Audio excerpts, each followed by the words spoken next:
उसी दौर में समराथल फाउंडेशन के द्वारा ये जो एक सकारात्मक प्रयास किया जा रहा है वो काबिले तारीफ है। जैसा कि जवाहरलाल नेहरू ने कहा था कि स्कूल जो हैं वो आधुनिक भारत के मंदिर हैं, और इसी वक्तव्य को यथार्थ करने का प्रयास समराथल फाउंडेशन के द्वारा किया जा रहा है। अभी समराथल फाउंडेशन के द्वारा इनमें योगदान देने के लिए जिन भामाशाहों का सम्मान किया गया है, मेरा ये मानना है कि आज समाज की जो कुरीतियां हैं, जो नकारात्मक पहलू हैं, उनके लिए हम हर एक सामाजिक संगोष्ठी में चर्चा करते हैं, लेकिन योजनाबद्ध तरीके से उनसे कैसे निपटना है इसके लिए कोई प्रयास आज तक हमने नहीं किया है। समराथल फाउंडेशन ने इसके लिए एक कदम उठाया है। धन्यवाद के पात्र वो भी हैं, सम्मान के पात्र वो भी हैं कि उन्होंने ये सोचने की हिम्मत दिखाई है।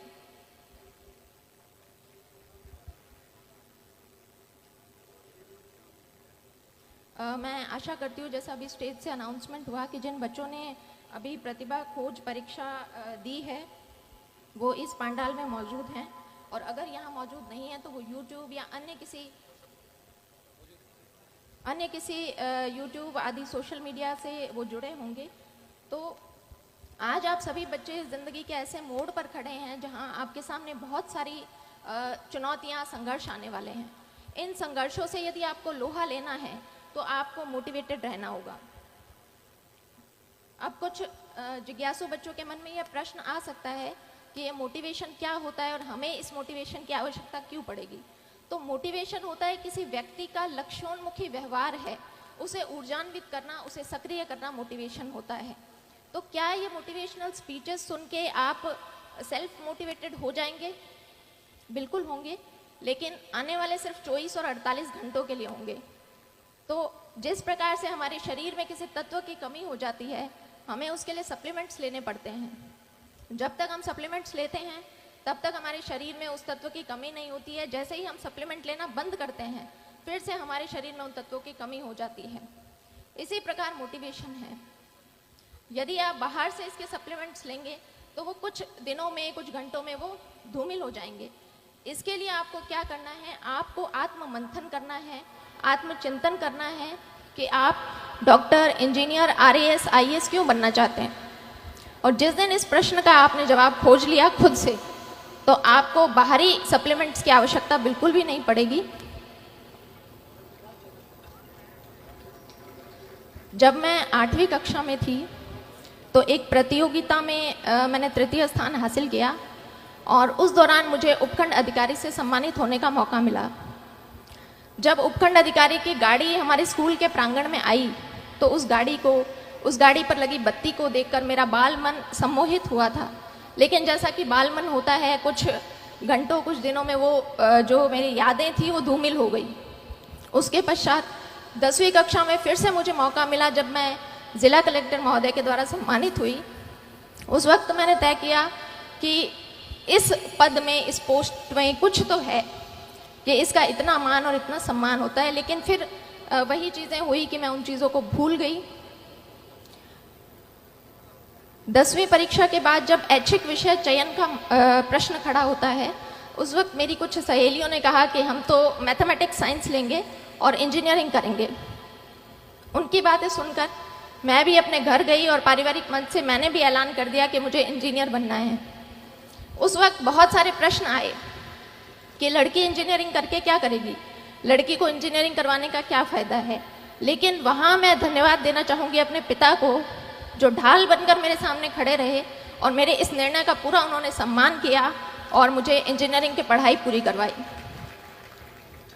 इंजीनियरिंग की पढ़ाई 4 साल पूरी करने के बाद मैं फिर से एक ऐसे बिंदु पर खड़ी थी जहाँ से बहुत सारे रास्ते निकल रहे थे, और उन रास्तों में से मुझे किसी एक रास्ते का चयन करना था।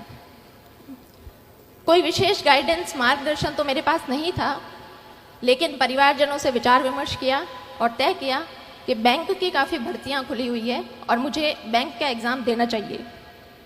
इस एग्ज़ाम तैयारी के दौर में कास्ट सर्टिफिकेट के लिए मुझे फिर से उपखंड अधिकारी के कार्यालय में जाने का मौका मिला। उस दिन उनके कार्यालय के बाहर भीड़ को देखकर फिर से एक बार मुझे लगा कि इस पोस्ट के लिए मैं ट्राई कर सकती हूँ।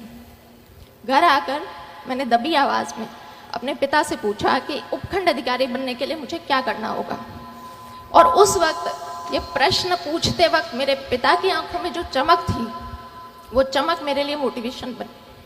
बाद में पता चला कि मेरे पिताजी ने भी अपनी युवावस्था में इन परीक्षाओं की तैयारी की थी, लेकिन वो सफल नहीं हो पाए। तो मैंने तय कर लिया कि मुझे इस परीक्षा को देना है और इसमें सफल भी होना है। तो इसी तरह से आप भी अपना सेल्फ मोटिवेशन देखें, कौन सी ऐसी चीज़ है जो आपको अपनी जर्नी के दौरान मोटिवेटेड रख सकती है। मैंने आरएस 2013 की परीक्षा दी, उसमें मेरी 77वीं रैंक से चयन हुआ, लेकिन चूंकि आरएस के पद कम थे इसलिए मुझे राजस्थान लेखा सेवा अलॉट हुई। मैंने दोबारा प्रयास किया और 2016 में मुझे प्रॉपर आरएस मिला। तो आज जब ये बच्चे किसी परीक्षा की तैयारी करने के लिए आए हैं तो एक पैटर्न होता है कि हमारा एक समूह बनता है, हमारा एक ग्रुप बनता है। मैं आप सभी लोगों से अनुरोध करूंगी कि अपने उस ग्रुप का चयन बहुत सोच समझ कर करें। जब मैंने प्रारंभिक परीक्षा अपने घर से तैयारी करके पास की, मेंस के लिए मैं जयपुर गई। वहाँ पर शुरुआती दिनों में कुछ मेरे ऐसे दोस्त थे जिनका हर वक्त यही कहना होता था कि भर्ती तो सिर्फ 700 पदों पर निकली है, हमारा नंबर कहाँ आएगा। हमसे पहले भी बहुत से बच्चे हैं जो तैयारी कर रहे हैं, हमारा नंबर कहाँ आएगा। तो मैं भी उन शुरुआती दिनों में काफ़ी नेगेटिविटी से घिर गई थी। फिर मैंने तय किया कि जब परीक्षा तो देनी ही है तो क्यों ना अपना समूह बदल लिया जाए।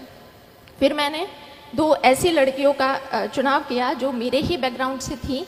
हमारा बस एक ही डिस्कशन रहता था कि भर्ती तो सैकड़ों पदों पर निकली है, हमें तो सिर्फ एक पद चाहिए। और आज हम तीनों लड़कियां आरएस अधिकारी हैं।